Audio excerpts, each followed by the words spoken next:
I said in my heart, "Come now, I will test you with pleasure. Enjoy yourself."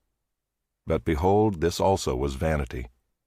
I said of laughter, "It is mad," and of pleasure, "What use is it?"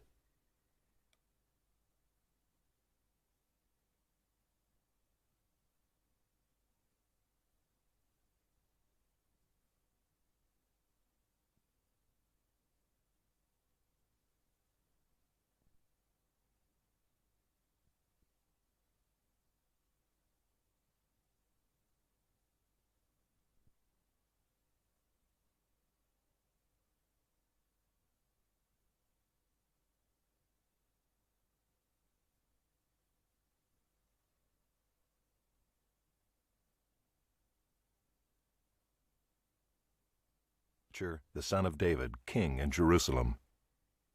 "Vanity of vanities," says the preacher.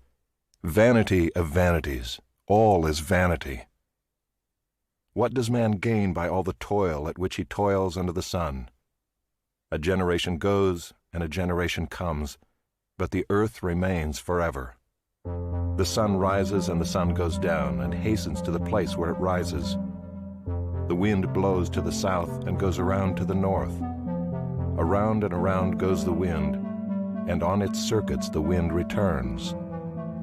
All streams run to the sea, but the sea is not full. To the place where the streams flow, there they flow again. All things are full of weariness, a man cannot utter it.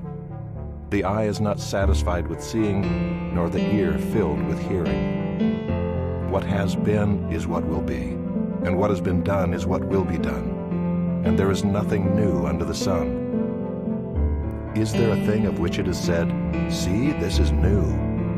It has been already in the ages before us. There is no remembrance of former things, nor will there be any remembrance of later things yet to be among those who come after. I, the preacher, have been king over Israel and Jerusalem, and I applied my heart to seek and to search out by wisdom all that is done under heaven. It is an unhappy business that God has given to the children of man to be busy with. I have seen everything that is done under the sun, and behold, all is vanity and a striving after wind. What is crooked cannot be made straight, and what is lacking cannot be counted. I said in my heart, I have acquired great wisdom, surpassing all who were over Jerusalem before me, and my heart has had great experience of wisdom and knowledge. And I applied my heart to know wisdom, and to know madness and folly. I perceived that this also is but a striving after wind. For in much wisdom is much vexation, and he who increases knowledge increases sorrow.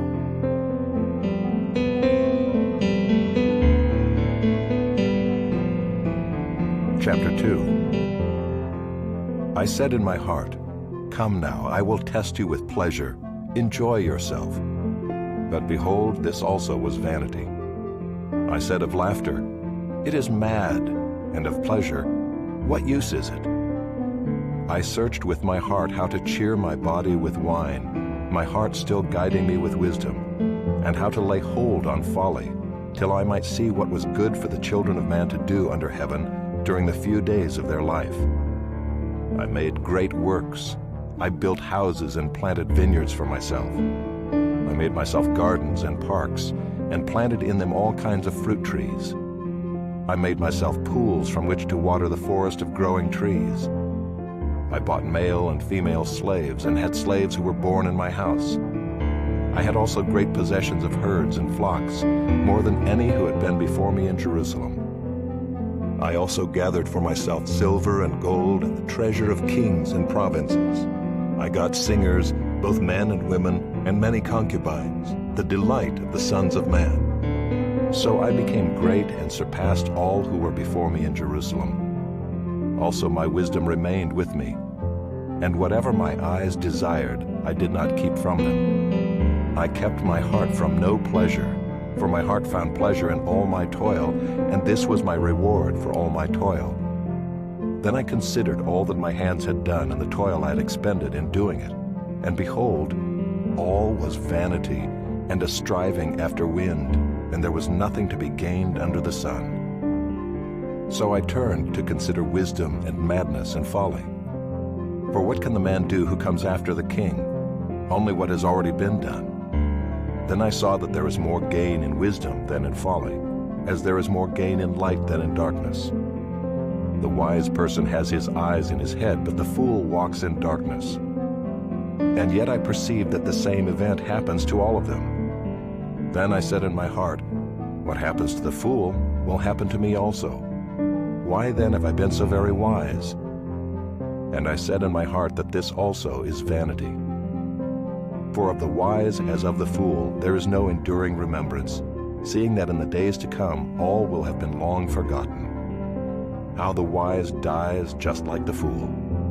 So I hated life, because what is done under the sun was grievous to me, for all is vanity and a striving after wind. I hated all my toil in which I toil under the sun, seeing that I must leave it to the man who will come after me, and who knows whether he will be wise or a fool. Yet he will be master of all for which I toiled and used my wisdom under the sun. This also is vanity. So I turned about and gave my heart up to despair over all the toil of my labors under the sun, because sometimes a person who has toiled with wisdom and knowledge and skill must leave everything to be enjoyed by someone who did not toil for it. This also is vanity and a great evil. What has a man from all the toil and striving of heart with which he toils beneath the sun? For all his days are full of sorrow, and his work is a vexation. Even in the night his heart does not rest. This also is vanity. There is nothing better for a person than that he should eat and drink and find enjoyment in his toil. This also I saw is from the hand of God, for apart from him who can eat or who can have enjoyment? For to the one who pleases him God has given wisdom and knowledge and joy, but to the sinner he has given the business of gathering and collecting, only to give to one who pleases God. This also is vanity and a striving after wind.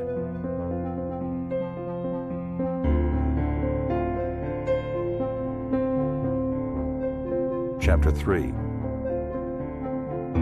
For everything there is a season, and a time for every matter under heaven, a time to be born and a time to die, a time to plant and a time to pluck up what is planted, a time to kill and a time to heal, a time to break down and a time to build up, a time to weep and a time to laugh, a time to mourn and a time to dance, a time to cast away stones and a time to gather stones together, a time to embrace and a time to refrain from embracing, a time to seek and a time to lose, a time to keep and a time to cast away, a time to tear and a time to sow, a time to keep silence and a time to speak, a time to love and a time to hate, a time for war and a time for peace.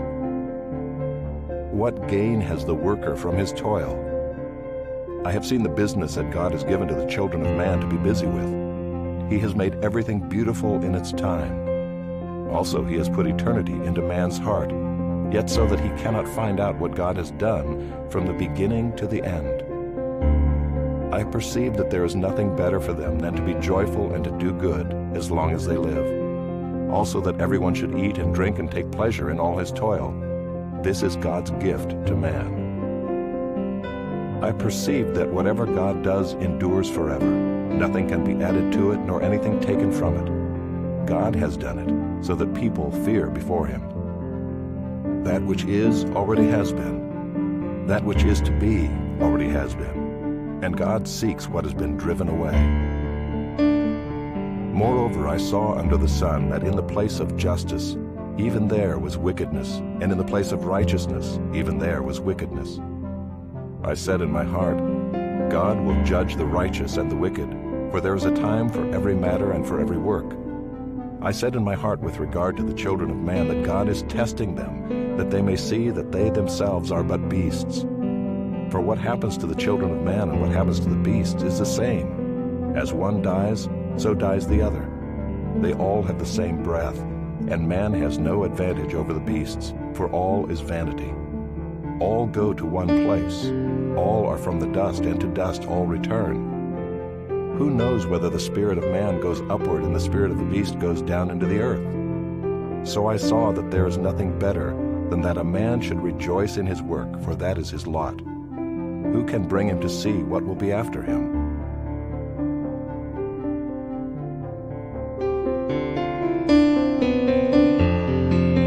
Chapter 4.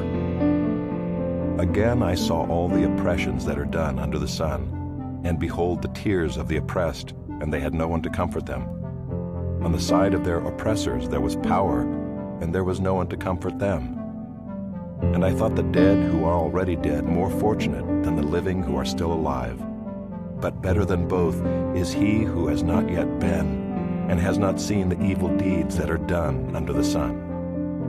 Then I saw that all toil and all skill in work come from a man's envy of his neighbor. This also is vanity and a striving after wind. The fool folds his hands and eats his own flesh. Better is a handful of quietness than 2 hands full of toil and a striving after wind. Again I saw vanity under the sun. One person who has no other, either son or brother, yet there is no end to all his toil, and his eyes are never satisfied with riches, so that he never asks, "For whom am I toiling and depriving myself of pleasure?" This also is vanity and an unhappy business. 2 are better than 1 because they have a good reward for their toil. For if they fall, one will lift up his fellow. But woe to him who is alone when he falls and has not another to lift him up. Again, if 2 lie together, they keep warm. But how can one keep warm alone? And though a man might prevail against one who is alone, 2 will withstand him. A 3-fold cord is not quickly broken. Better was a poor and wise youth than an old and foolish king who no longer knew how to take advice. For he went from prison to the throne, though in his own kingdom he had been born poor. I saw all the living who move about under the sun, along with that youth who was to stand in the king's place. There was no end of all the people, all of whom he led. Yet those who come later will not rejoice in him. Surely this also is vanity and a striving after wind.